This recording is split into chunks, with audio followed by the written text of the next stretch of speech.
should manage to come in, and then we can commence the event properly with our two MEP hosts. So I just want to introduce a little bit the idea of this series to which this event belongs. It's a series that we started around a year ago called For Smarties. In a way, it's a reaction to a series of For Dummies things that we felt we don't want to be associated to. It's also a reaction to working in this house every single day and being in many events where we invite highly intelligent, educated people on certain topics. We have the coryphees of in certain areas who fly in sometimes from halfway across the world, and then they sit in a panel in front of a large room of an audience, and the whole debate is completely under par and not relevant to the expertise actually of the speakers on the panel. And then you will see after the event we'll have a number of 5 to 6 real experts in the public who then stand usually in line after the panel discussion to catch the experts for a minute or two and exchange a few words with them. And we always felt that this kind of seems a waste of resources, because why have we lost a whole hour and a half of the actual event where you should be having exactly that conversation that happens in those 10 minutes when people are walking down from a panel and possibly a reception cocktail afterwards. So we turned the thing around. We said we'll do it for Smarties, meaning we'll not have huge conference rooms, we'll have small conference rooms, and these conference rooms will be filled solely with experts on the topic. This very much is the case today. I'm really delighted to see the people around this table. I know that people flew in from Hong Kong, especially in one case even, to be here, and otherwise from around Europe usually. It's a very timely day to do it. Once again, if anyone who owns cryptocurrencies has checked their phone this morning, it's raised by 3,000 euros, at least in horrible. From 12 up to 15,000. So I think this is a maybe very timely moment to do that. I can now, I think the last I'm going to say, because I think I'm the one person in the room who knows very little about the topic, and I'm going to be listening with big ears and learning today. Thank you very much, Sorin Moisa, and already to Eva Kaili, who's going to arrive any moment, for hosting us today, and for giving us your political input and your political vision also a little bit on why this is an important topic and where this can be leading. And thank you very much, Natan Avidan, for being our knowledge partner in this debate. Represents ORCA. ORCA also founded ORCA, and as Natan knows so much more than I do, we decided that Natan will also be the moderator of today, and I think you know most of the people around the table too, so please do it. And Peteris, of course, lovely that you stay so faithful to us, and that you come. I very much appreciate it. Of course, all other speakers, thank you very much. And floor is yours, Sorin, I would say, to kick start, and then we'll hand over to Eva. Okay. So I will give you a brief description, assessment of where I see and how I see the issue of cryptocurrencies from the standpoint of somebody who has been following this issue for a couple of years now, from within the Brussels bubble. Having worked closely with colleagues in the European Commission, Peteris team is always there to help. And I will try to do this in a very say frank and open way, rather than trying to repeat very few of the things that you usually hear in such conversations. So first thing, I believe cryptocurrencies are here to stay. There is this discussion whether they are an artificial, superfluous moments of economic history, or there's something more meaningful to them. I believe they are here to stay, at least for some of the following considerations. You can think of the moment when China a few months ago decided to ban Bitcoin exchanges and Bitcoin transactions, if I'm not mistaken, not so far Bitcoin mining. And this was supposed to be a testing moment for Bitcoin. Would it now implode? Would it disappear? China was extremely big on the Bitcoin market. Now what happened in the meantime, you very well know, it's what, 14,000, 15,000 this morning. I have no clue as to why, and there's something strange and I think and unhealthy about this, but I may be wrong. It's a first in history. But why I believe, I mean, the more profound reasons. Eva, yeah. Okay. The more profound reason, which China is, can be taken as an example, a meaningful example, the China episode that I just the most important thing in the room. mentioned. Thank you. I'm sorry, I just arrived from US today. Good day. Okay. So they are an interesting artifact of the human race, I would say, in the sense that they do not depend on a single sovereign or a single jurisdiction. And the Chinese case, goes a long way to making that point. In other words, unlike fiat currencies, which obviously are issued and managed on a ledger basis, by the way, too, by a national bank, a central sovereign power, it is just possible that a cryptocurrency exists and hovers around many jurisdictions, not depending on any. Now, an interesting question would be if all jurisdictions were to ban cryptocurrencies, or one cryptocurrency, would it still survive? My intuition is still that it will survive because it depends on peer-to-peer, on people. So somehow, I believe the human race has been waiting for this black blockchain revolution, which has now been made possible by technology. It's also a way, I believe, I have not a theory, but some insights as to why the Bitcoin price may be this high, except adoption and all the things that you know. I believe many people in South Korea have transferred their assets in Bitcoin for fear of nuclear war. I believe many crooks around the world have done this. This is a completely separate case than people in South Korea who fear war. I believe punishing bad policy in certain areas of the planet is also done through transferring assets through cryptocurrencies, particularly Bitcoin, maybe others too. If you have a government or a central bank policy that may lead to inflation and to lose your assets, probably many people instinctively feel the need to transfer some of those assets in this hovering world, which is above any jurisdiction, as I was suggesting earlier. So for all these reasons, I believe cryptocurrencies are very likely to be around for a long time. What should the policy response be? Of course, that's a very complex issue, but I have 2 or 3 ideas. The best thing that we could do for this world is to make sure we create a regime that eliminates as many of the imposters that are active in this world as possible.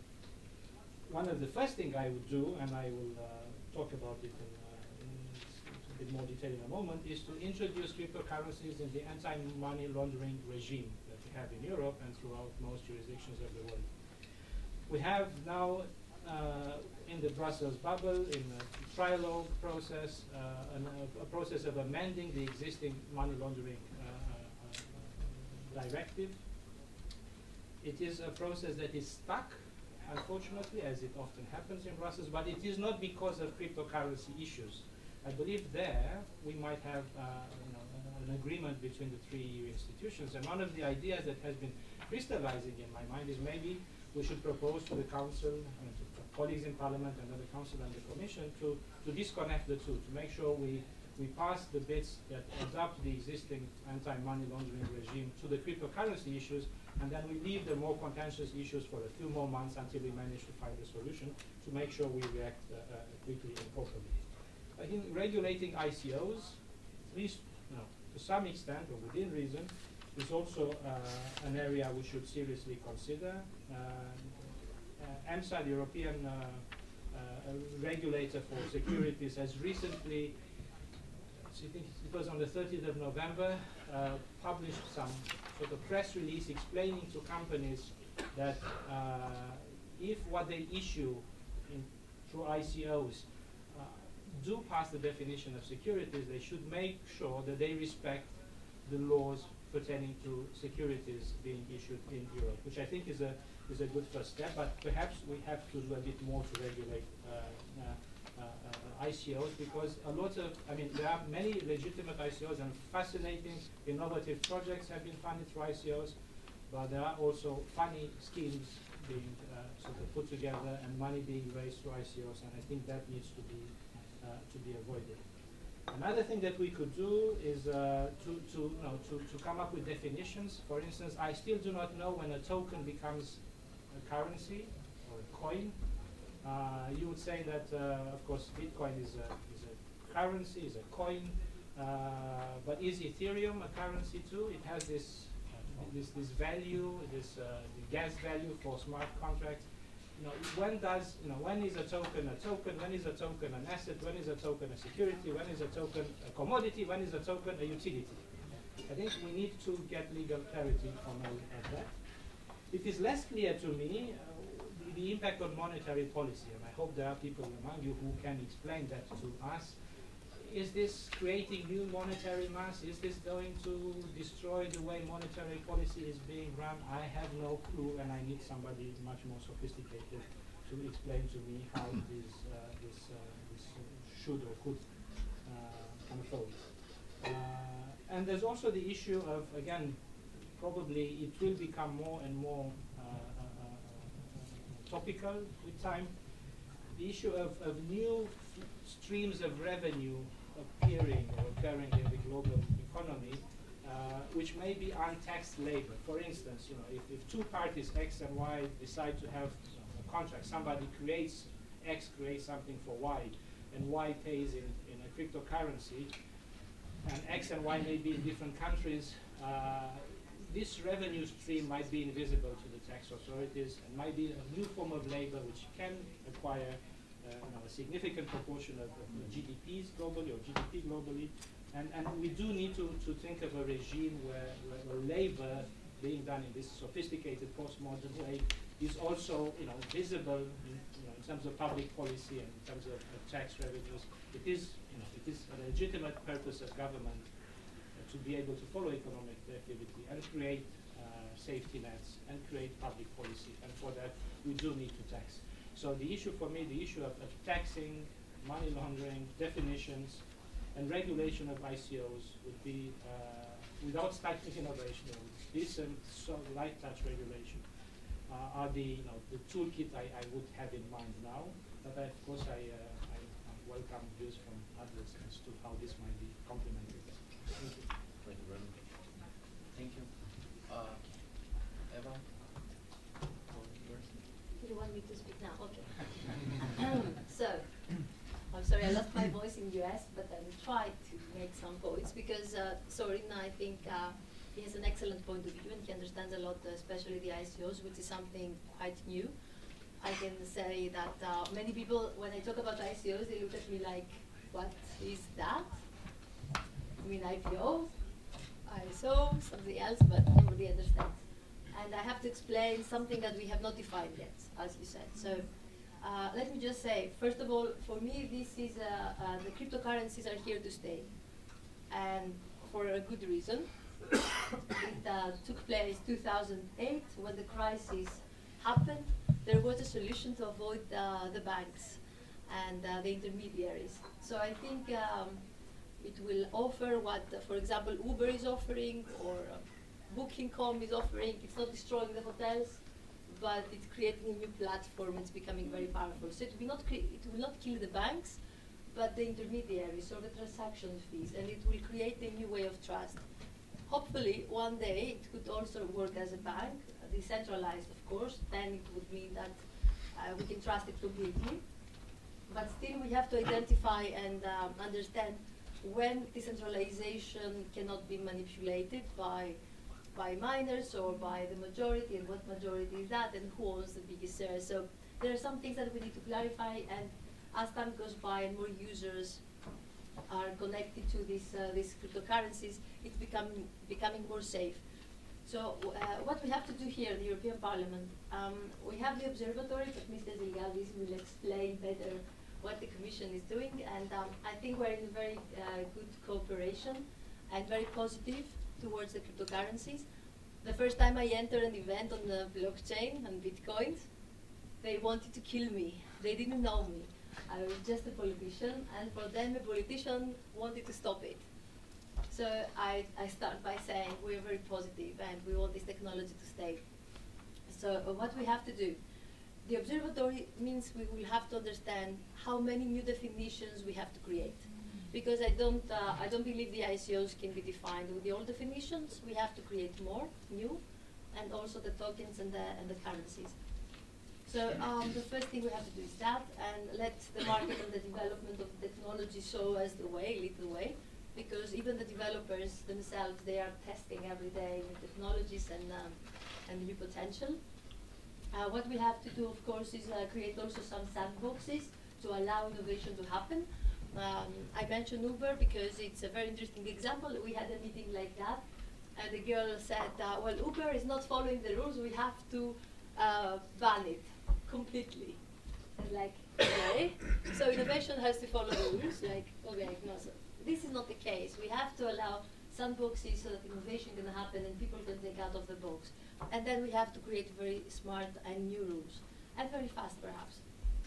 So you cannot regulate the technology. You can make sure that there are clear definitions, there's transparency, and you can educate citizens how to use it, not to be victims of this hype, because many will lose their money. Of course, it's not very easy to get started, so this, for the time being, it keeps some filtering of who is going to buy Bitcoins and other coins. So we have to make sure to have new definitions. We have the observatory to understand the technology. We are positive. We have to see all the use cases, and based on that, we have also to explore each sector and how this will transform it, because I do believe it's a revolution in any sector. You said the nuclear war.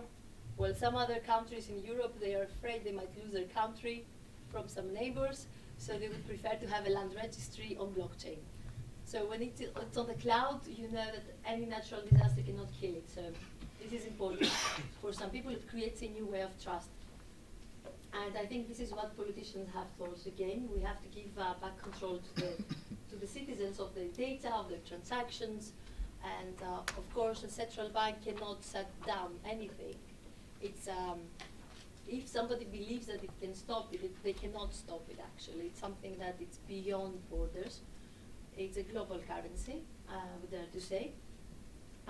So what we have to do, of course, is to also have some registry with some checkpoints, and make sure that whoever fulfills some requirements is more credible, and then to allow this ranking to take place slowly. But we have to do it because there are also completely weird coins where if you read the white paper, it says, you have no claim, you have nothing. It's just speculation. And you might lose your money and you can do nothing about it. So you know it, and then you go and buy and you put your money there. So we have to make sure at least that people understand it. And also to understand that blockchain and DLT is not one thing. There are many different ones, and there are some permissioned, some permissionless, and we have also to say how much permission it is or permissionless it is, and in which cases this should take place. I also think in the health sector it will be important, but the most important revolution we will see immediately will be the financial sector. So I believe the fintech revolution, maybe it was not the disruptor, but Bitcoin and blockchain and the cryptocurrencies, they are actually, they will disrupt the system up to a point.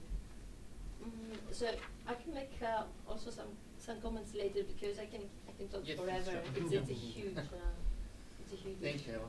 Thank you. So, on behalf of ORCA Alliance, I would like to thank Eva and Sorin for hosting this event. Also, I would like to thank everyone from the crypto community who made it here today from all over the world. It proves that this is a topic that matters to us a lot. And last but not least, I would like to thank U40 team and Adam in particular. Without their support, we wouldn't be sitting here today. Thank you. cryptocurrency adoption. And we aim to facilitate the dialogue between community and the authorities. We have been doing it locally for over a year now in Lithuania, and we're very excited to have this dialogue here on a new level. I invite everyone to share their thoughts and challenges that cryptocurrency is facing, and let's discuss the possible solutions and ideas that might occur. Hopefully this discussion will ignite some disruptive changes and we all reach the consensus.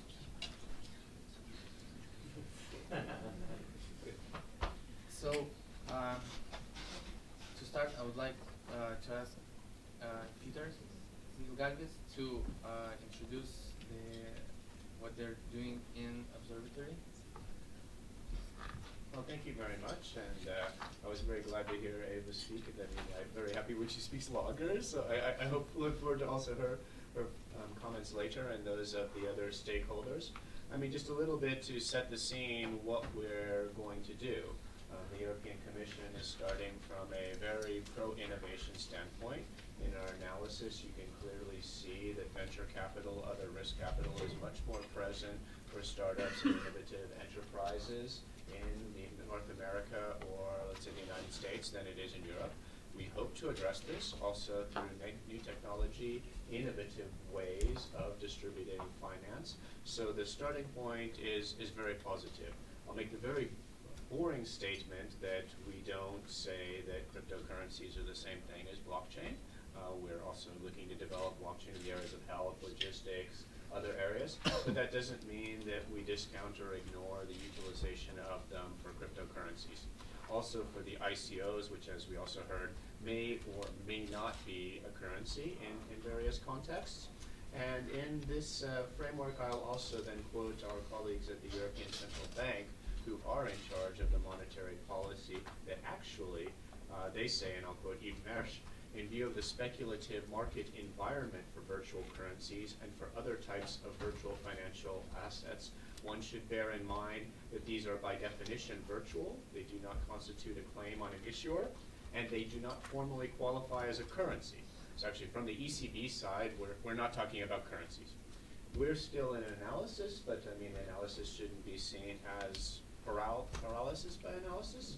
We are launching this blockchain observatory in January, Observatory and Forum, that looks to work with member states and innovators on various use cases and see how we can move from pilots and proof of concepts to actual implementation in various areas. It will have some capacity limits, so we won't be able to do everything. In terms of the ICOs, this is something also in the upcoming FinTech Action Plan, which will be adopted by the Commission in March, which may be addressed until the commissioners, the politicians, adopt an instrument. I mean, what we, the civil servants and the guardians of the treaty and the Commission put in is still subject to their adoption and their approval. So this we'll see in March, but we are definitely analyzing, and also tomorrow with experts, the ICOs. In that case, we do see them as securities, commodities in some cases, which then it comes under the European Securities Markets Authority statements of the end of November, and they should be covered by securities law. And as you see, some of the newest, biggest ICOs go fully under securities law. I think Blockstack in the US, which was 52 million, was, I think, completely under SEC law, or at least in my impression, to the extent that I know SEC law. Then you have ones that are currencies. Then you get into this definition, possibly, though even Bitcoin or Ether, etc., are not currencies by the definition of the ECB. Then you have ones that could be something like a subscription for a software service or a software product. And then, kind of most interestingly, we do want to foster this, ones where it's a possibility to use an ownerless system that is open to everyone. So I mean, very much in the social innovation, next steps of societal development, perhaps future. If we ever thought this, we certainly don't think anymore in the Commission that if it moves, regulate it. So there are some things that are subject to current regulation. There are some things that are unregulated and perhaps could stay so. And in other areas, because there's either great potential which we want to enable, like let's say Payment Services Directive 2, which some of you might know, and which is maybe partially responsible for some of our unicorns being able to utilize the whole digital single market, because they could offer their services even from an Estonia or a Sweden to the whole 500 million consumer digital single market. Made these possibilities so there can be enabling legislation, or finally, because it's a threat to financial stability or consumer fraud and things that we want to prevent. Sorin made the comment on the financial stability. I'm of course not speaking for the ECB or the financial supervisors, but even though these numbers look big, I mean, I think we're still in very, very small amounts. And then last, as part of our analysis, I'll comment a few words on the cryptocurrencies as a currency. As I said, we've been analyzing it myself personally since 2013, and some of us for some years now. A currency should be a medium of exchange, a store of value, and a unit of account, or at least a couple of those. The challenge that you do see with something like Bitcoin, which is basically speculation, you actually see less and less shops adopting it as a store of value because the amount is going up rapidly. This is nice if you're the holder of a lot of this, but if you're making a payment or about to make a payment, you promise you'll pay 100 Bitcoins is a huge amount now, which it wasn't a few years ago. We would say part of a Bitcoin, which is one of the nice things about them, that they are divisible. But by tomorrow, after you've made the promise today, you may have to pay in your real world income in euros much more. So I mean, this is a little bit self-defeating. And on the AML, I think as was indicated in the new directive, the wallets, basically the entry and exit for most people out of the virtual currency world is now regulated, and there should be declarations also for taxes. And then another thing is, I mean, we also have to keep a foot in the very real reality that in a lot of the issues, whether it's taxes or anti-money laundering, cash is still a greater concern and an issue for terrorist financing, for people not paying taxes, for various nefarious things. You see different movements of hundreds of millions of euro even physically and in use. At the European Central Bank, in a conference I was speaking in last week, we heard that 80% of all transactions in Hungary are still in cash. Actually, as you go over 100 euro, an even higher proportion is in cash. I mean, I'm not saying in any way that this is suspicious, but if you want to track these transactions, this is actually much more difficult than on an immutable blockchain. So I've probably spoken too much, but I'll finish with just saying then the Blockchain Observatory, which hasn't started yet, will look at the different use cases and try to move into concrete policy where we do see we have to act, and also to decide in probably many areas where it's better to leave the market and the society to work as it is working. Thank you. So now, after we've heard what is being done and the thoughts and position of members of the European Parliament regarding cryptocurrency, I would like to invite the members of crypto community to address their questions that I know a lot of you have. So probably we'll go just by raising hand and addressing them. Maybe one first question or comment to what you mentioned, because what struck me is Oliver Krause. Introduce yourself. Okay. Sorry. Oliver Krause with several hats, but at RCD Little on the senior team and with Maker Ventures, and here also a representative of Coin Market Reg, which is a service we wanted to provide to get more transparency on the global regulatory landscape in this field. So one point you mentioned was that the coins are considered as securities, or many coins by the EU, and that's 40% of 30%.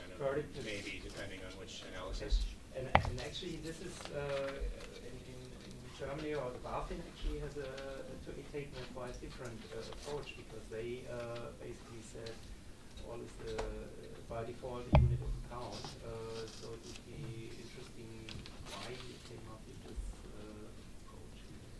Well, I can say there's two bodies of work that are, one is published, one will soon be published, and then our own internal analysis, which isn't in the form that could easily be published.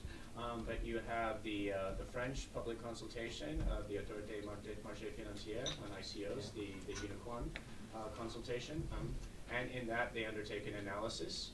And if you look at the different categories they put the coins in, under French regulations, they find something less than a majority to qualify as them. University of Tilburg has work underway in the Netherlands, which we were told about, and actually may see tomorrow. As a matter of fact, when we meet with them, that is coming to a similar numerical decision.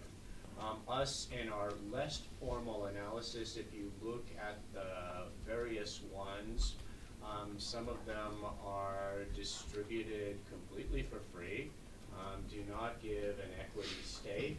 It's a way to use the system, or you may get either, as I say, a software product or a software service without a claim on future profits, any assets, anything of the company, or a promise. I mean, in one case that we looked at, that these coins are being distributed for free, and later when we're profitable, we will buy them back from you. So again, you could take this as a future. I mean, then we start getting in maybe into a little bit the national legislation in each case, but actually since you gave no consideration, you didn't pay for this, it's basically in an informal way, the case that I'm thinking of, for your data, not even really a lot of data, it's can we send you this newsletter? It is questionable if you would take it to a court of law and so on, that you could say that this was a contract, but there are differences in national law, and I'm not at all a great expert on German law. So, different from the Securities Exchange Commission in the US, which takes a more expansive view of what is a security than most of the European jurisdictions and the relevant European legislation, we do have this whole, which again is not a final decision of the Commission, but in our analysis is the indications that we have. And that's why in the Blockchain Observatory and Forum, as well as probably as an outcome of the FinTech Action Plan, we would undertake further analysis, which could be very rapid. This doesn't mean that there would be new regulation. You do have this category of a utility token, which probably isn't a security, though again, in the end, it may be up to the national regulator, but especially if it gives no equity claim. So I mean, we're very interested if you want to send us any inputs and your thinking or any official statements of BaFin, which we haven't seen. But as I say, I would indicate of what is published, and you all may want to comment on it as well, because it's also in English. The AMF French analysis and public consultation on ICOs, and I think it's very good work in the terms of them comparing it to French law and European law. But you get a big part of it is the French law, so there might be differences nationally. If I may, well, first of all, I want to thank Eva and Sorin for fascinating accounts. I'm, by the way, Paulius Kuncinas, chairman of the Blog Center Vilnius. We just launched yesterday, so very exciting times. As you will see, there are quite a few Lithuanians here in the room. And that's my question. I think, first of all, a quick comment on the store value. I think for me, the moment of truth was when I received a report from JP Morgan saying crypto is the new, Bitcoin is the new emerging currency. Given that what JP Morgan said before, a few weeks earlier, that was a big climb down for Jamie Dimon, who said this is the only currency that's used by terrorists and human traffickers. Speculation by On speculation. And then he said something very interesting. He said, and by the way, we're now nowhere near as a unit of storage. It has a long way to go to catch up with gold, because market cap 300 and gold is a 1.2 trillion. So that means it's signaled by Bitcoin from JP Morgan. So that was quite big. But I do agree, as a form of settlement, it went nowhere near. And on trust as well, I think a long way to go before. But what my question is on essentially how much room maneuver are we going to give to, let's say, countries like Lithuania, like Latvia, etc., Greece, on making this a part of our national strategy for fintech. Because we know that the central bank of Lithuania is very keen to offer settlements, direct settlements. We're keen to accommodate the good guys, as it were. We don't want the bad guys, but we want the innovators. And there is an obvious constraint on access to risk capital because our banks got squeezed during the crisis. They don't want to fund startups. They ask for collateral. That's the reality. So it is a force for good at the end of the day. And certain nations like Lithuania look at it as our breakthrough moment. Yeah, we'll go from 15,000 GDP to 45. We need something like this. But how much room are we gonna get in terms of having our idiosyncratic jurisdiction?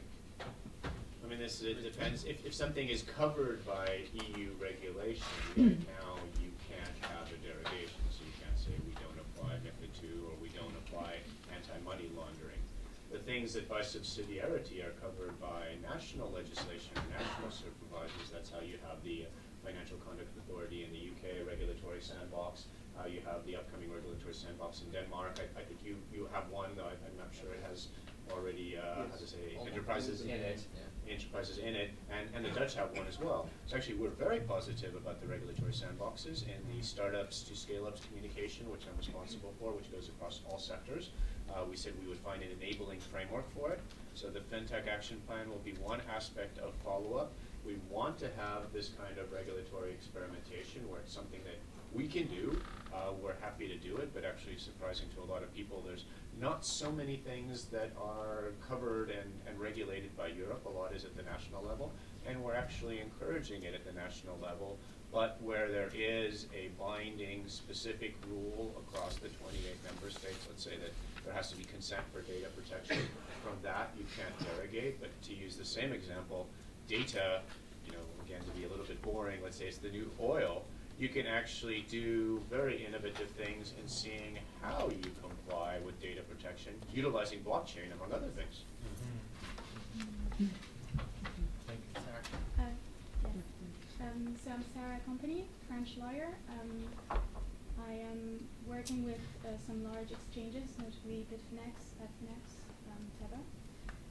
It's very interesting to hear that Europe is aware of the AML and QIC and CTF problems because they cannot be dealt with as with PF. So one of the problems when you say that each state will have their own regulations is that, for example, today, when we have an account in Taiwan, and let's say Europol wants, because cybercrime is global, right? Europol today cannot see and go and see a Taiwanese police and ask for the data because Taiwanese police don't have international relationship with other countries. So today we cannot address these kinds of questions by normal traditional tools. Cybercrime is global, and Europe, I think, has a role to play here and starting international agreements, because us as an exchange, you're right when you say trust is at the heart of cryptos.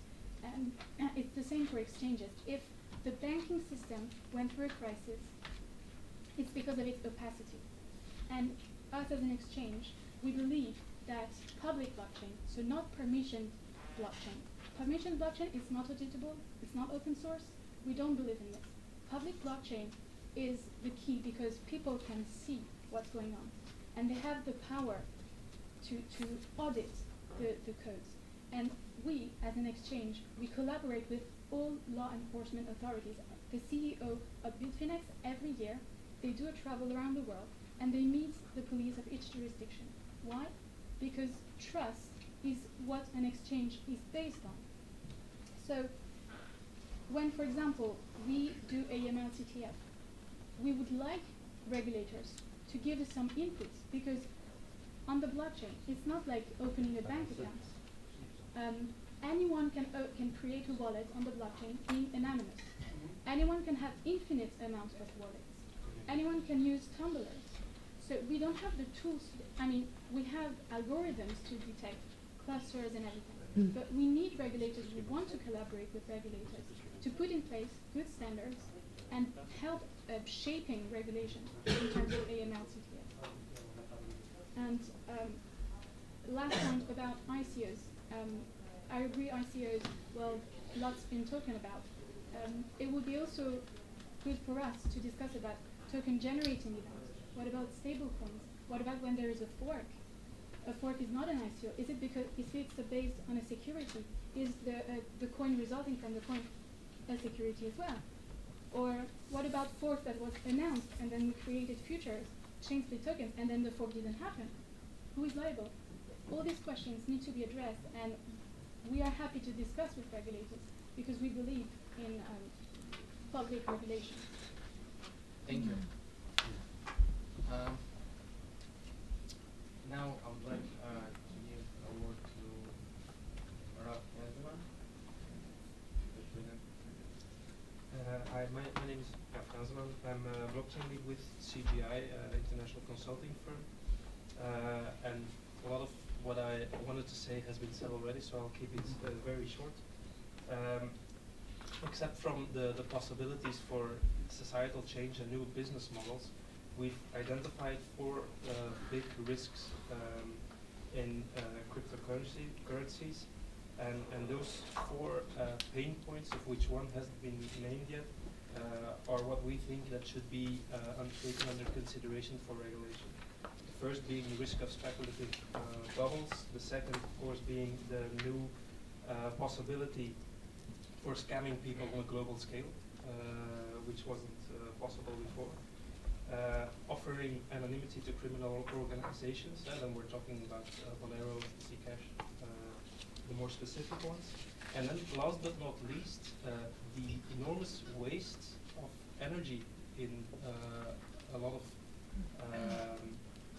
cryptocurrencies, mainly Bitcoin, of course, is also something that we truly believe that should be taken under consideration for regulation.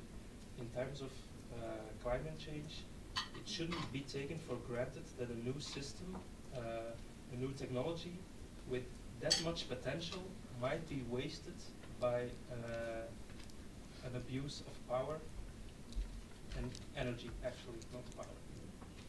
Thank you. Thank you. We have here ICO projects.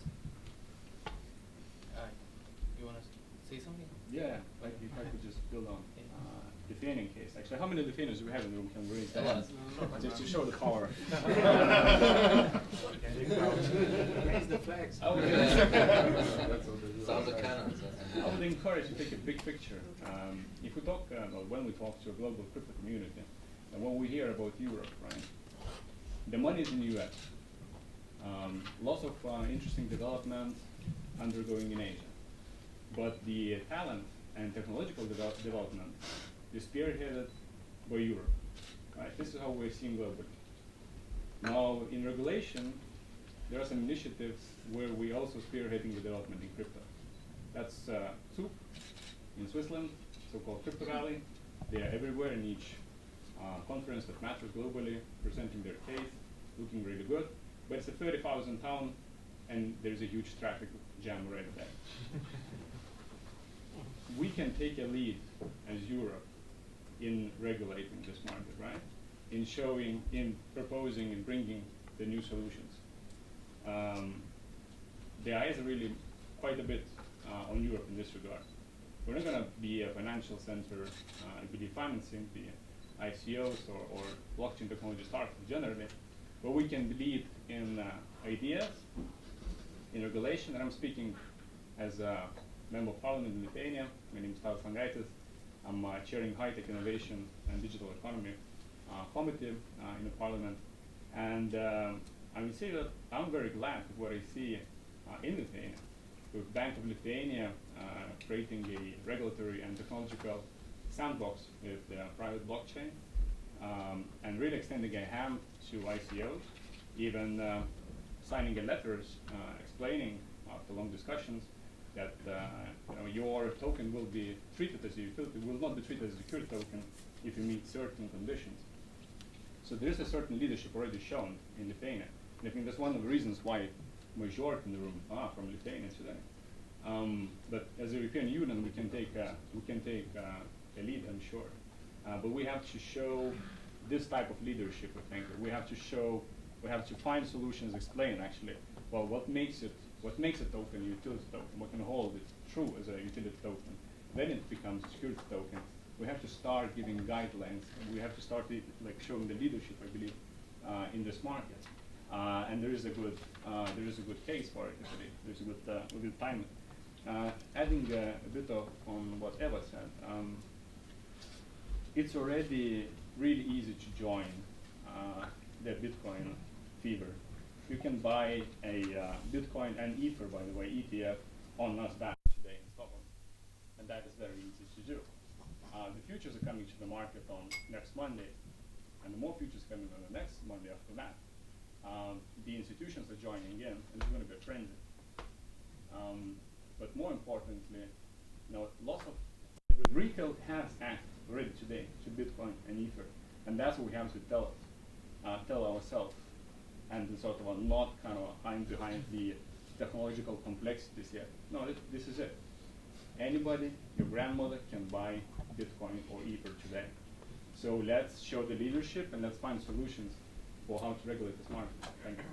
Thank you for a great point. Very, very quickly, because you mentioned grandmother. For those of you who are still hungry, this is a breakfast buffet right there. U40 is about being very relaxed and informal, as you may have noticed. So just feel free to walk around the table, help yourself feel comfortable with a food for thought. Thank you. Thank you. So, yes, Sarah, please. Just a few points, because I'm not sure if they are clear. So it depends on the ICO. So to define it, they're not all the same. This is why we cannot have one thing. They can reward you for something. You can have a claim. You can have equity. It can replace crowdfunding. It can be nothing, just speculation. So there are different things that we have to create now, different definitions. So we're working on that. Yeah. And the file of crowdfunding is coming to the Parliament. So there's going to be legislation, 2018. So it's going to be fast, and Europe, I think, indeed can lead in this in this field, basically.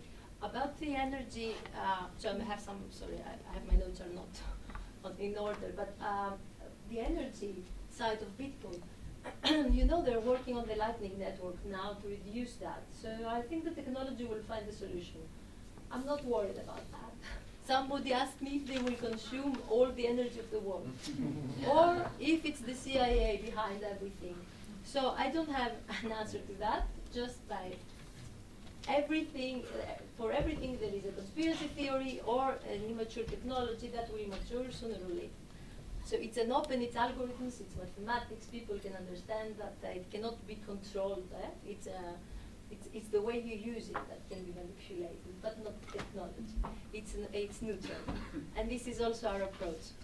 As for the grandmother, so the grandmother can buy Bitcoins, not very easily to register. Okay, your grandmother is a superwoman, but it's just as buying a share today. I mean, it's not like that. I don't say it's not very easy, because a lot of people don't have the digital skills to do that, and to understand what wallet can keep your coins, where you can buy, in which exchange, why you should pay more transaction fees, from which bank you can take your money. You know that in Cyprus you cannot take your money if you had it on Bitcoin. Maybe in Lithuania you can, but you cannot in Cyprus. So it's not very easy. They have to understand it. And if they don't have their own key, if they don't know where to find their key, they might lose their money. If they are not back up on the cloud, then they might lose their money. So no, it's not very easy. And there is a huge mess out there that we have to put an order on.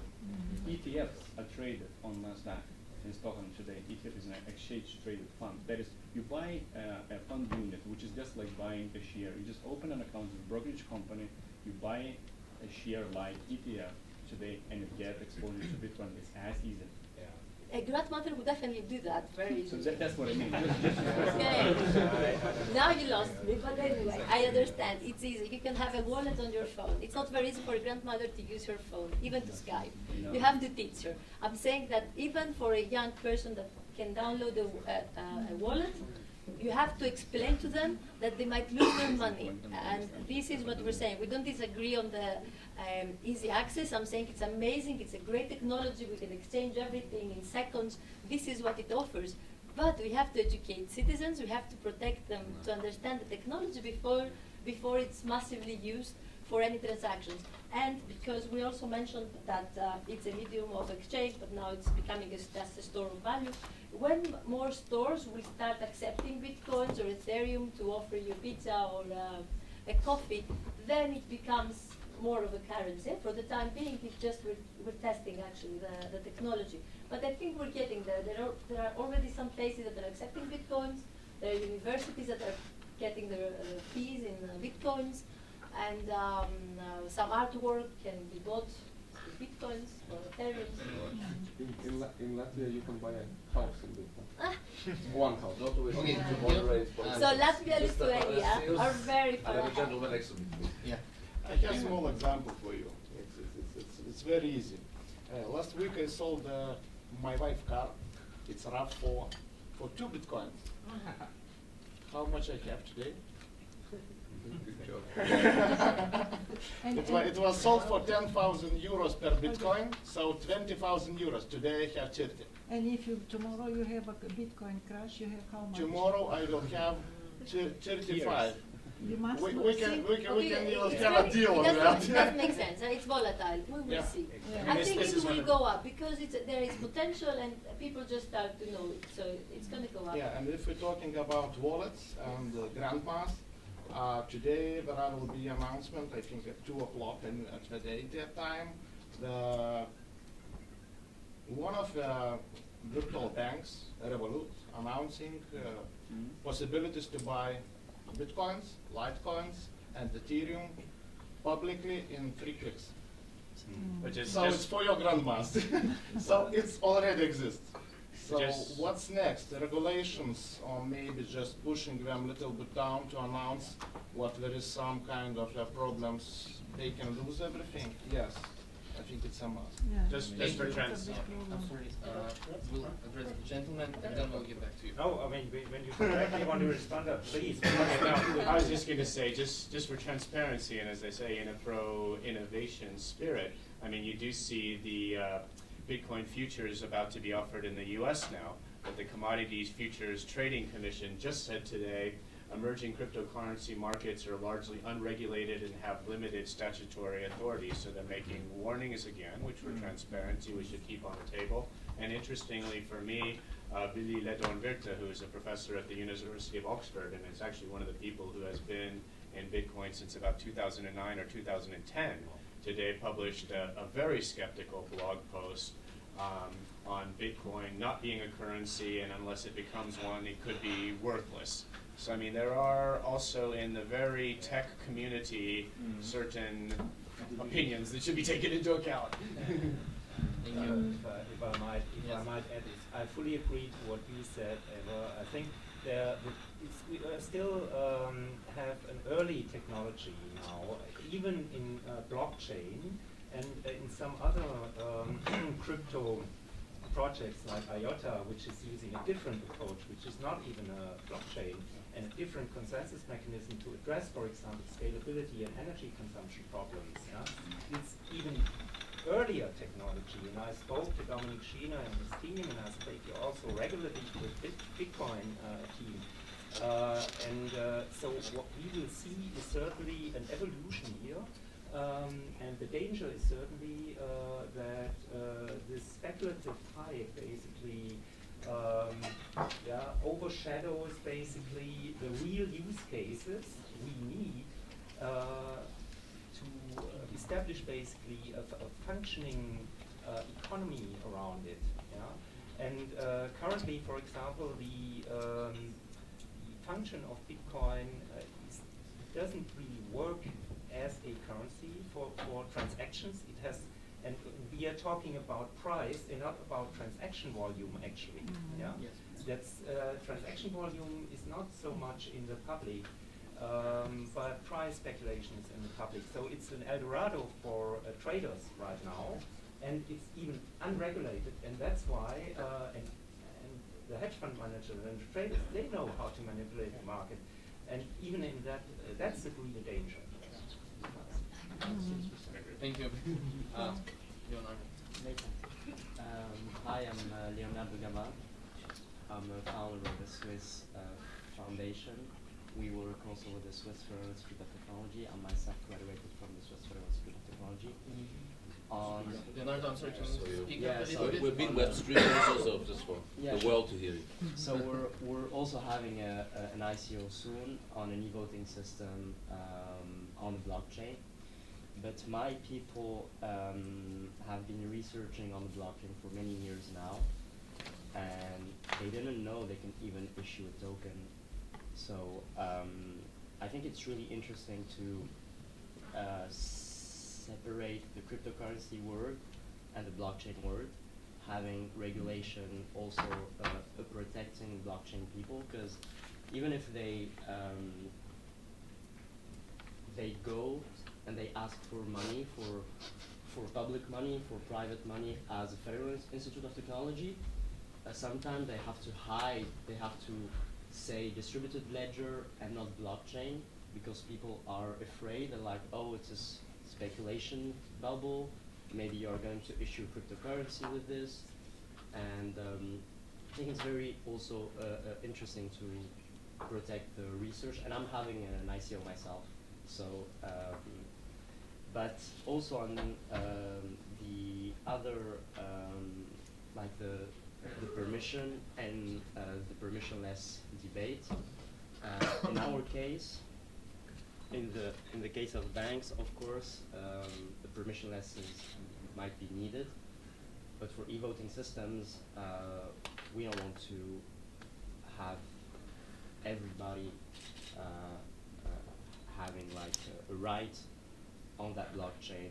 So we are diversifying the nodes with the Red Cross, we are diversifying the nodes with the UN, we are diversifying the nodes with some NGOs, and it's also important to keep the power to not allow anybody go on that blockchain and tamper with what's happening on it. So yeah, it's just, my point is cryptocurrency versus blockchain, how we can also protect the research, keep on working on this without being treated like scams. And yeah, that's it.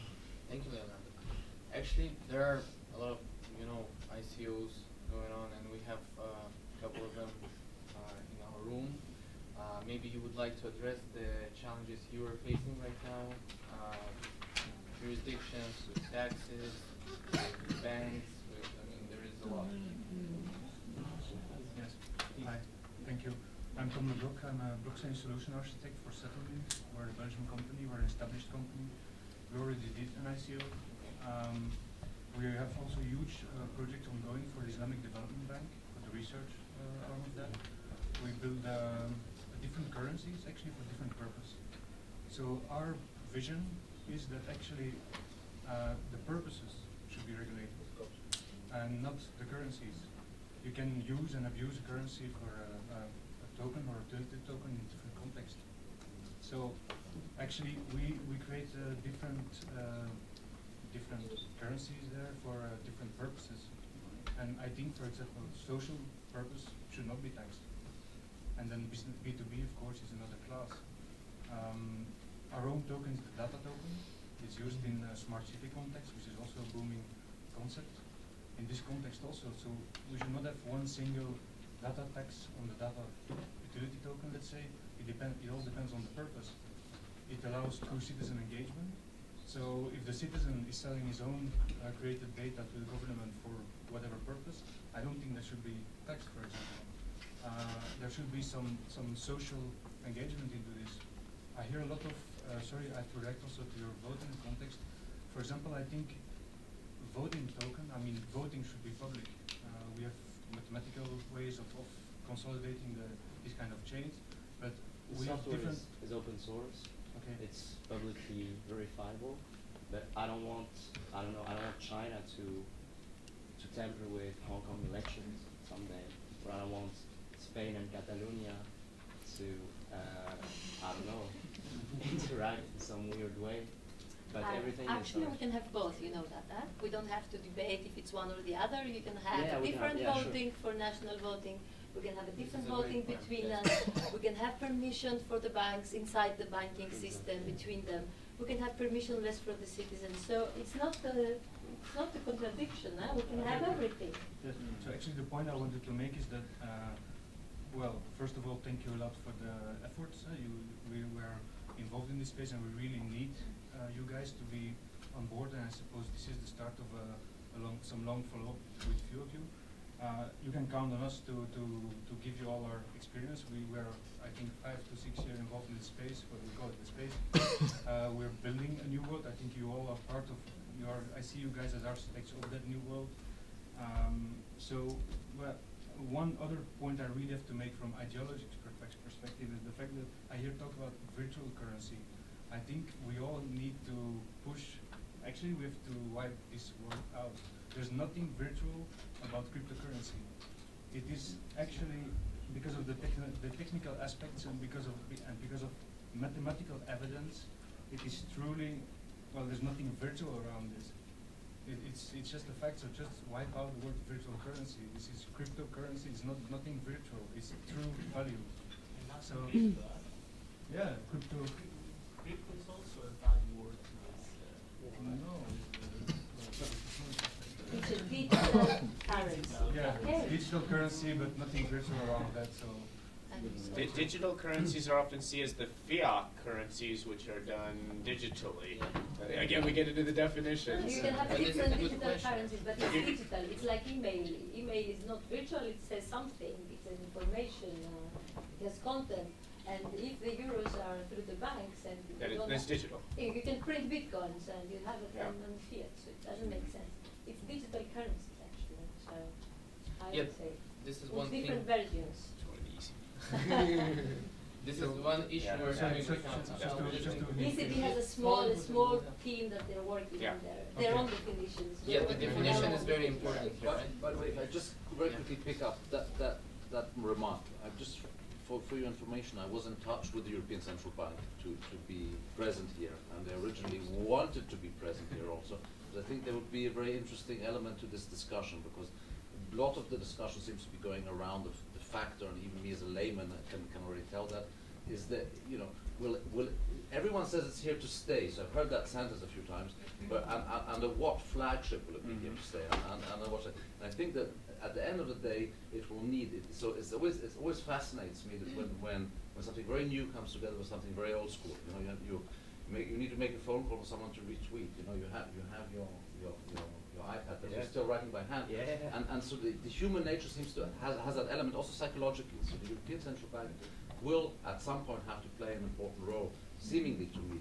Now, interestingly enough, this is being web streamed, so I hope they're watching. If not, I will definitely send them the link, and I'll send all of you, by the way, the link to this whole debate, so that you have access to some of the things that went on. And that's why we're also circling the list just with email addresses, just in case we missed anyone's email address.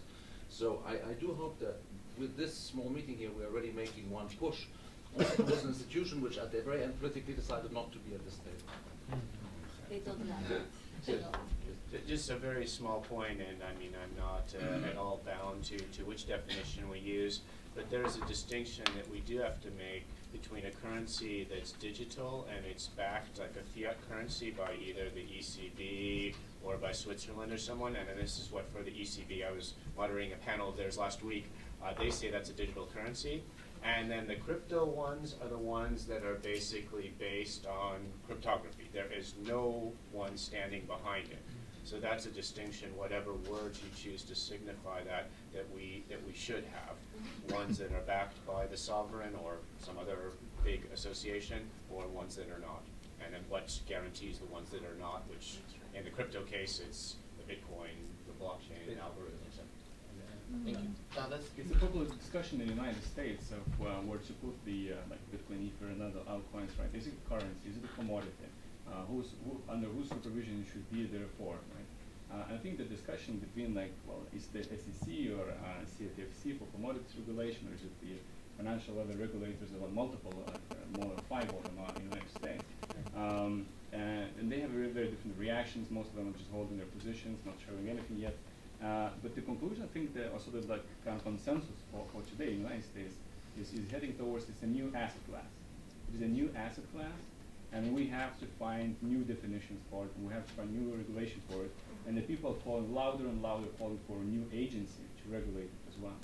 So I would also invite you to kind of think in these terms, to think of it as a new asset class, as an entirely new possible regulation, not putting it under the commodities or under the currencies single-mindedly, but looking for different solutions.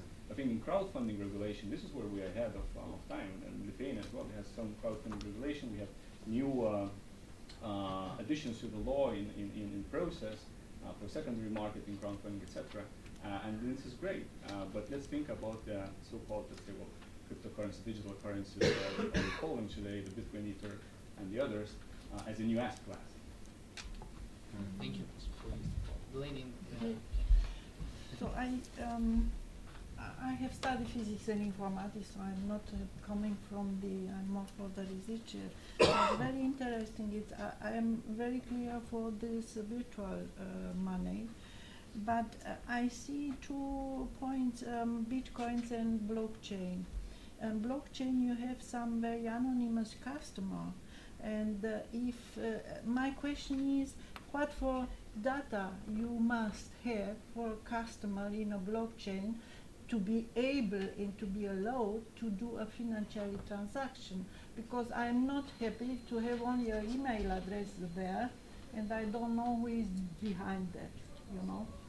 That's very important question. Another question, nobody speak here, it's a virtual money on the network. If I do a financial transaction, and I have an electrical power off or an internet crash, I lose all my bitcoins. I never get it back. No. And secondly, You don't use it. It's always there with your code. You have your private key, and you can always get it back from another computer. No, that is blockchain theory. It's another thing. A developer should explain this.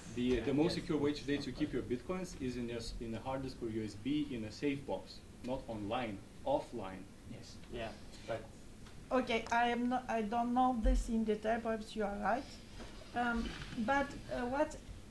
Anyway, I lose my bitcoins. No. Clearly, one way or another. No, you don't. Okay. What's happened with the money that I put in my bitcoins? Can it have it back? I cannot have it back. of course, The third one, thing that is very important, you have a very huge energy using for transforming money in bitcoins and do the financial transaction. The energy that you use is a terawatt hour. It's per year. It's equal the energy it's using a country per year. And we don't have now a solution to reduce this energy. How do you do in this situation? So It's a big question. it's 3 in 1, basically. Yes. But regarding the first two, probably, I would say there should be. This proves that there should be a lot more education in the space, so we won't have this misunderstanding of the technology and the currencies and how they work, and do you lose money if the power goes up? And this is one of the issues why we are still not seeing mass adoption of cryptocurrencies, because we need to educate in regards to power. By the way, since Bretton Woods, also all other currencies are also virtual. I mean, there is it's not laid back in gold. Yes. My name is Laura. I'm here for Monica, who did the successful ICO 3 months ago. So, general situation, right? So, the successful ICO. I'm sorry, I will interrupt you. Monita raised 37 million in 18 minutes. It's a very great result for the ICO in all. So it's kind of clear what the people will have to do once they launch new ICOs, once the regulation is on and available. Now, what about those successful ICOs that already happened, that will be happening before regulation is approved? So I do not see a single developer who is sitting and waiting after the, the money were received from contributors for the regulation. They're using this money to develop the product and meet the expectations of contributors, right? Otherwise, things move so quickly and the contributors might get disappointed, and you have to move on with what you promised. So two things on these completed ECOs. Are there going to be any grace periods, any time to comply with the new regulations for these completed ECOs? And I know you might not have exact answer now, but just having that in mind. And secondly, utility tokens, those assuming that meet definition of utility token, there is a secondary market for these tokens, and we keep discussing who's in charge of keeping the KYC/ML procedures for these tokens. Is it exchange? Is it the original issuer? And there's no real clear answer on that yet. So I think that the regulations should be covering that topic too. Thank you. I can say something that's very useful in this context, and that, it is the European Securities Markets Authority. They have the two statements. They're going into further discussion with the national regulators who have issued quite a few statements, including, I think, the Lithuanian one. So they are the ones, if it's a security, to say it is or it isn't. If it is a security, it should actually be subject to securities regulation now. If you read it literally, obviously in the case of enforcement, there might be some leniency, but that would be by the effective supervisor. Then for the other ones, and then this is where we really do go into where we're not paralyzed by analysis. This secondary market, it could be, let's say, an alternative financial market under MiFID, then it goes back to ESMA and the national securities regulators. Or it could be a new area, which, again, might be left unregulated. Not everything that happens has to be regulated in Europe or anywhere else.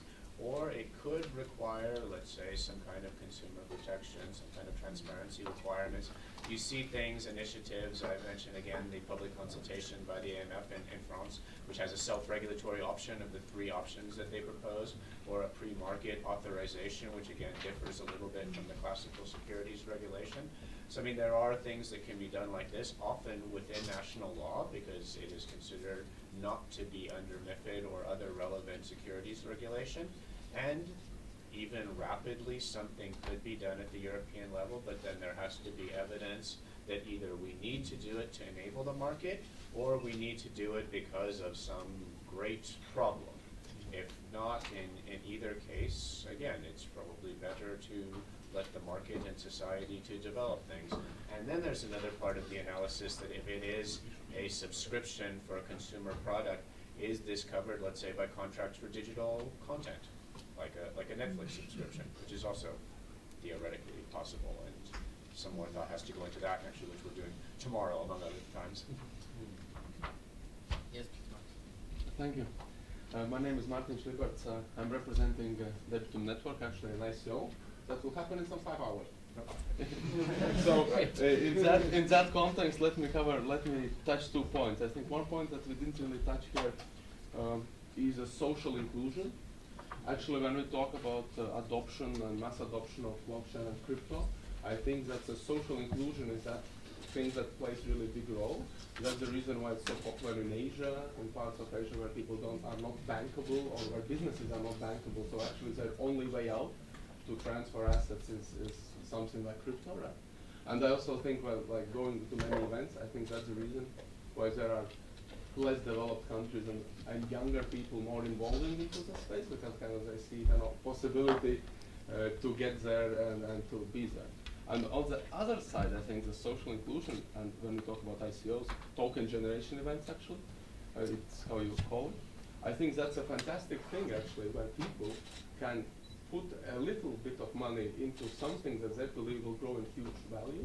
It's something that's not possible at the moment. It's like, how to say, the people who have money are able to make way more money, and the people who don't have money at the moment before that were not able to do it at all, right? So I think it's a social inclusion element is really huge when you think about regulation and everything.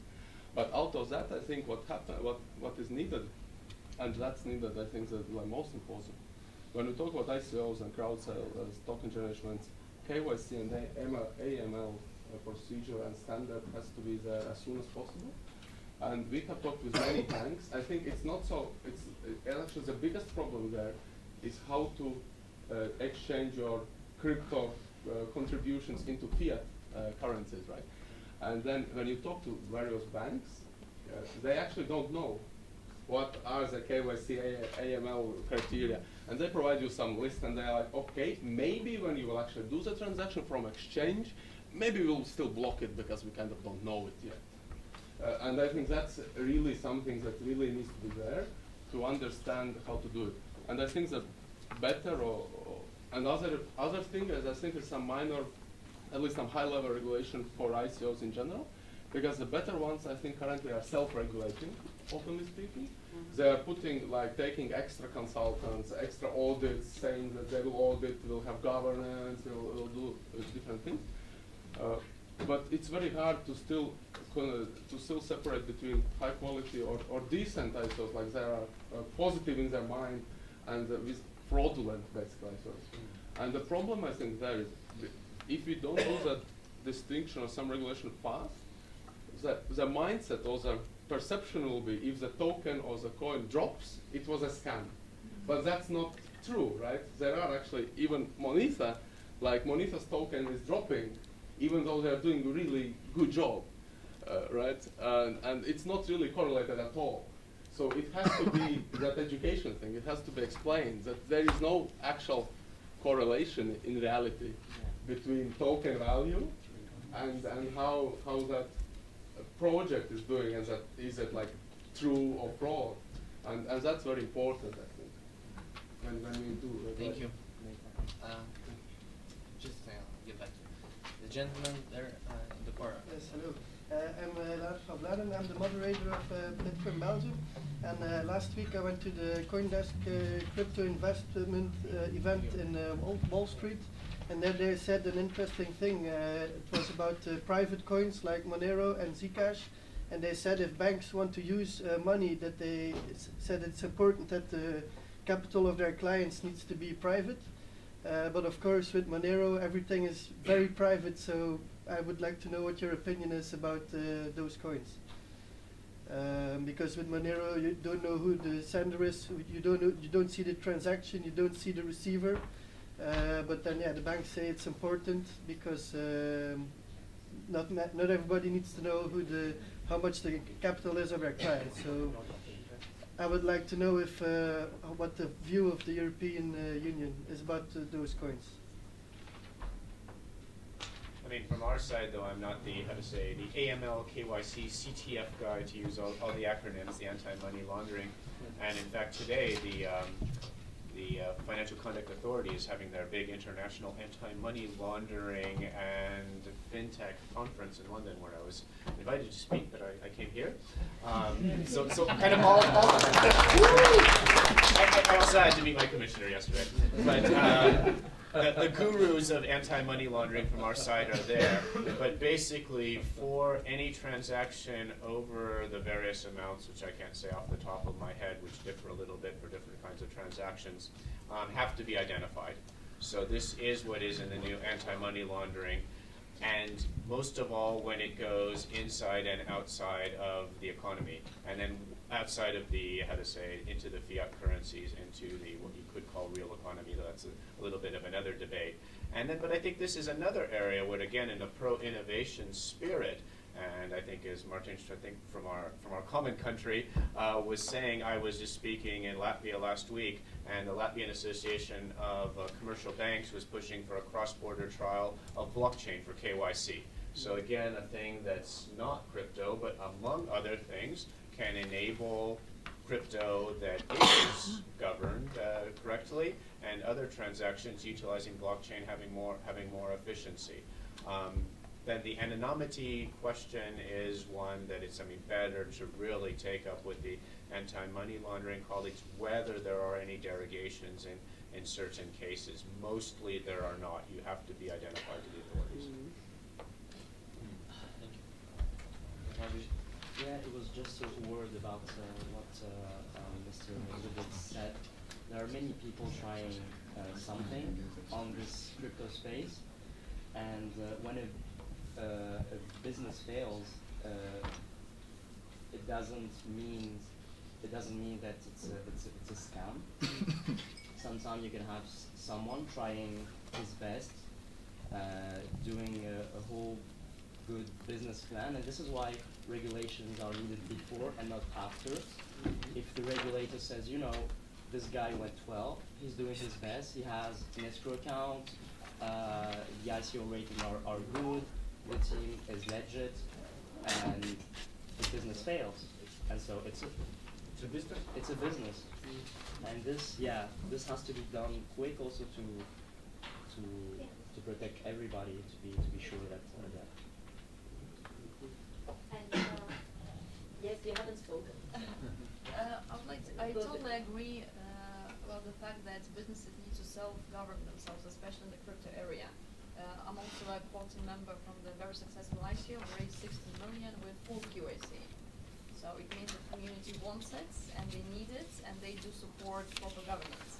Because only then investors can know the team is being responsible towards the funds. It's easy to say that regulation is not there, but certain proper due diligence, rules on how you should conduct business, how you should pick up team members, is already there. We have 100 years of proper business experiences and all the books. So until regulation is there full time, I'm really pushing, and my clients and our team, we're really pushing each other to comply and be on the top of every possible regulation. It means, as colleagues said, escrow accounts, external auditing, if it's very expensive, also full transparency. But the question is that we have, because our token is like proper utility token, that it gives you access to certain services, and it's also a product itself. And we all know that the ATA needs to be applicable at some point. And we would like to know where and how and when. And not only we, but also our dear investors. So I propose also for crypto community to cooperate with regulators and give them all access to the code, to the actual concepts of the tokens, so we can work together and just agree on the certain conditions and best practices, even before it becomes the law. So we have all the information, and you guys have all the information as well. Thank you. I would like to address two issues. One is the energy consumption. I don't think Lightning Network will solve it. It will make it more scalable, but the energy consumption is directly proportional to the value of Bitcoin, and if it goes up to 100,000, we'll have a real energy problem. Energy prices will go up because of Bitcoin. And we should do a hard fork to change the remuneration of Bitcoin per block to change it probably. The other issue is when we take a look into the future, and cryptocurrency will replace current currencies. We have an issue of privacy. We have an issue that we already know that when we try to abandon cash, it's an issue of privacy. Being able to do transactions below a certain limit without any intervention is a matter of privacy. It's a human right. And we need to address this, especially when crypto coins become currency, become utility tokens, to have a certain leeway, have a certain threshold below it we do not monitor, because it's a human right to have this kind of privacy. And it's my background. I'm a consultant in blockchain and privacy, and also doing research at the University of Geneva. Thank you. Thank you. Please. Yes, hi. So I'm Karim Savan, French. I founded a non-profit that works with the French regulator on ICOs and basically mainly ICOs and cryptocurrency funds. And so we have two concerns. The first one is about ICOs. Basically in France, most of the carrier of ICOs projects are a bit left to themselves when they need like advice on legal and technical matters. And basically the firms that advise them are in a quasi-monopoly, and there are a few of them, and we all know them, and some of them would not be, to my my opinion, recommendable, right? And so that's why, aside from the public consultation, the French regulator also launched the Unicorn program that stands for Universal Node for ICOs Research and Network. And basically, so that's someone that they can go to, and that's supposed to be the good guy in this business, right? And that they can trust. And so I'd very much like to see something like this at the European level, right? And also I know for a fact that Europe invests in startups and in blockchain startups in the framework of the Horizon 2020 initiative, I think. And so I'm wondering if someday we'll see Europe invest and actually buy tokens and participate in some kind of ICO. And the last point is about the proof of detention, and that's one of the main concerns in France and in Europe, and that's why we are having trouble launching our fund. So it would be very simple, 100% Bitcoin long only, but the problem is that the only structure that the regulator would let us do has eligibility criteria, right? And so 3 of them are okay, and the last one is, how can you prove that you actually own what you claim you own, right? And so I don't know how to tackle this problem, and basically, would there be some kind of work to do to be able to use blockchain encryption or blockchain signature to actually prove the detention of the private key that controls the assets at your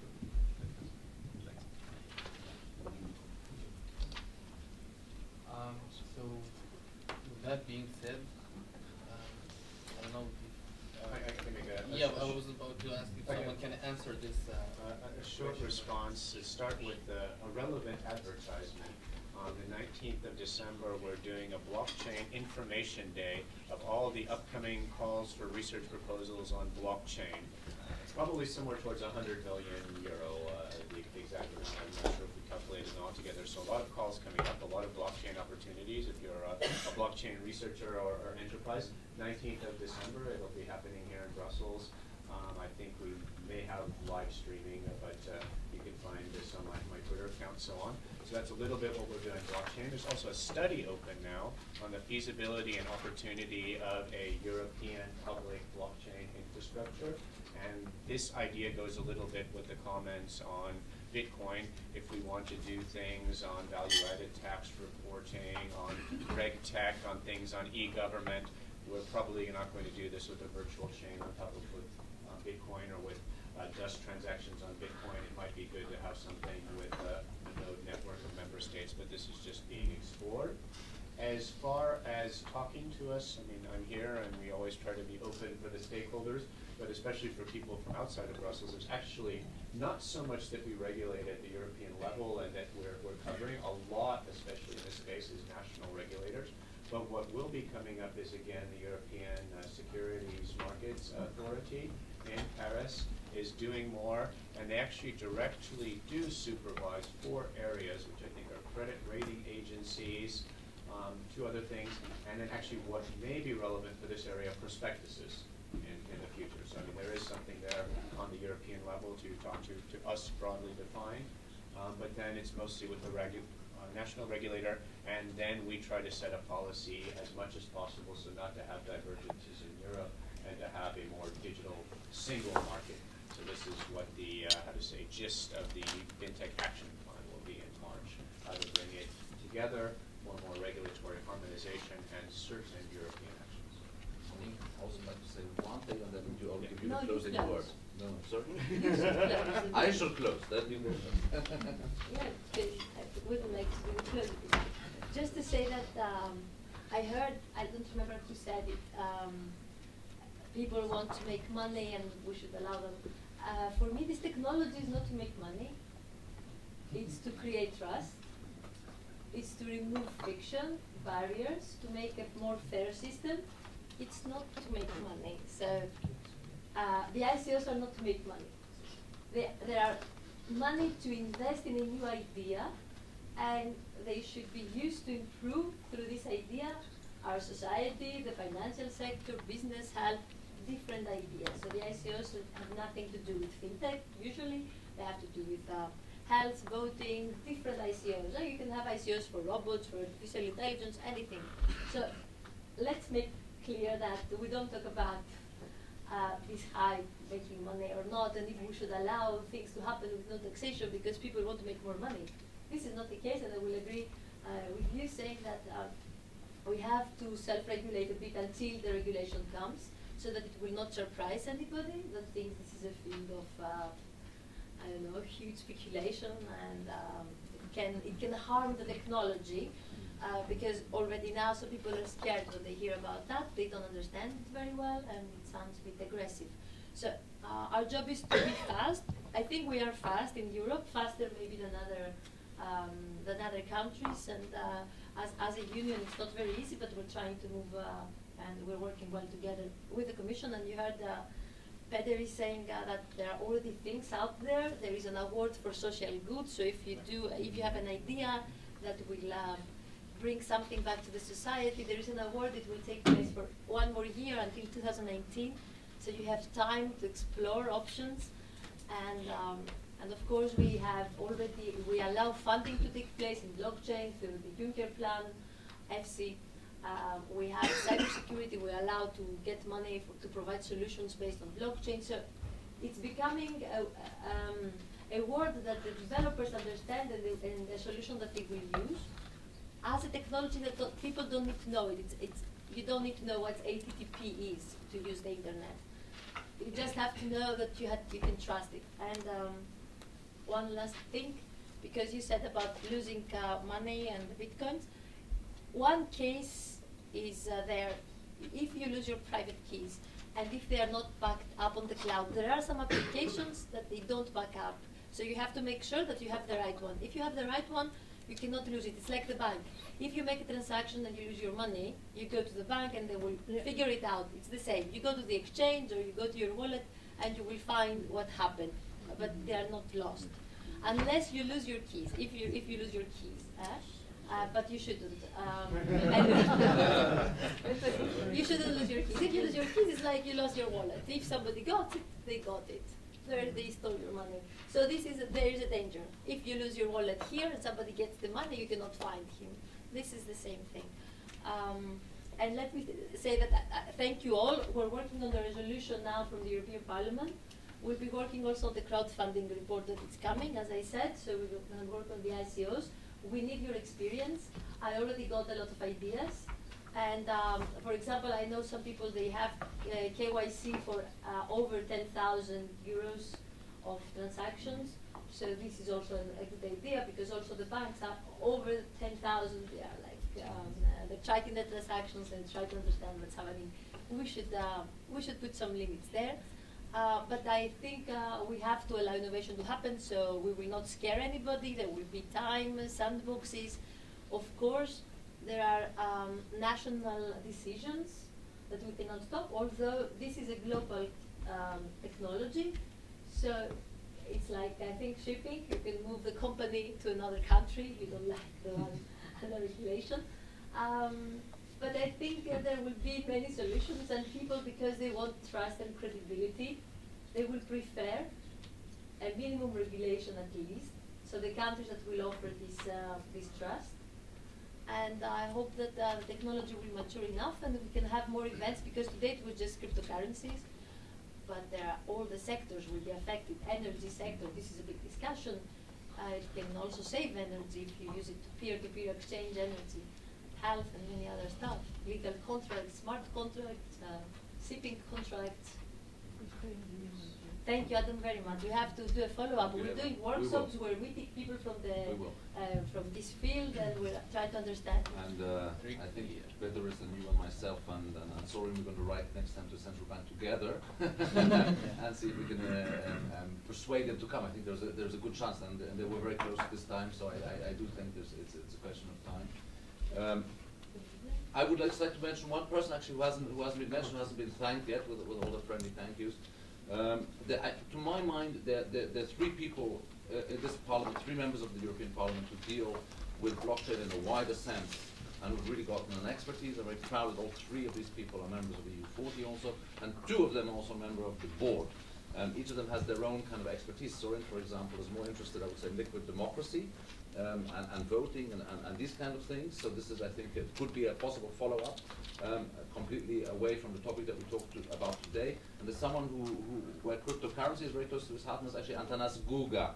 So Antanas is the Lithuanian who didn't show up at the table, but I hope he did from Australia while watching. I don't know what time it is in Australia right now, but he's watching.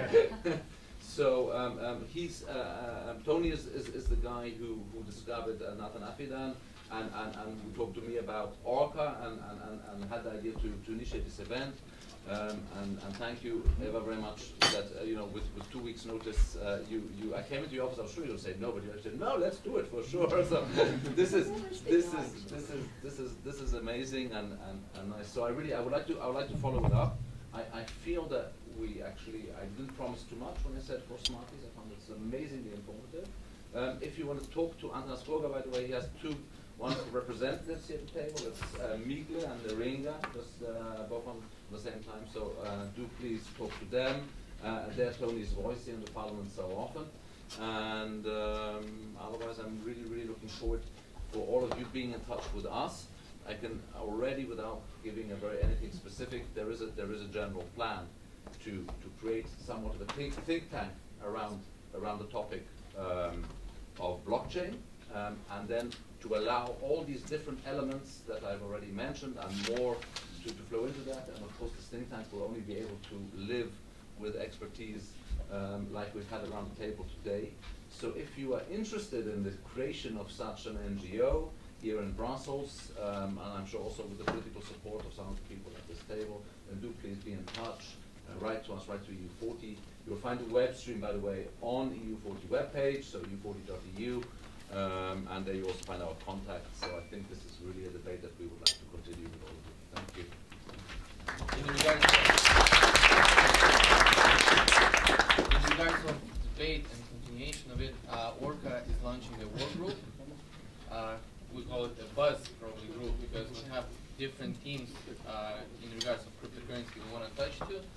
So we'll continue dialogue, we'll continue to create and host events and cooperate with different businesses in the crypto space and startups.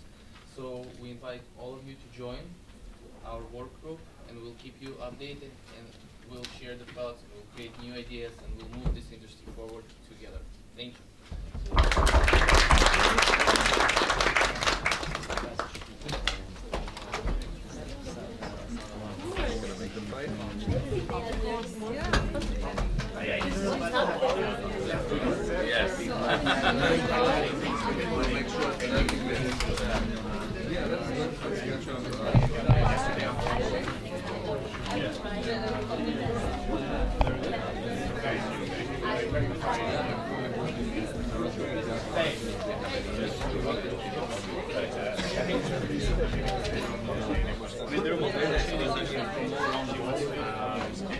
I'm happy to jump on the call anytime.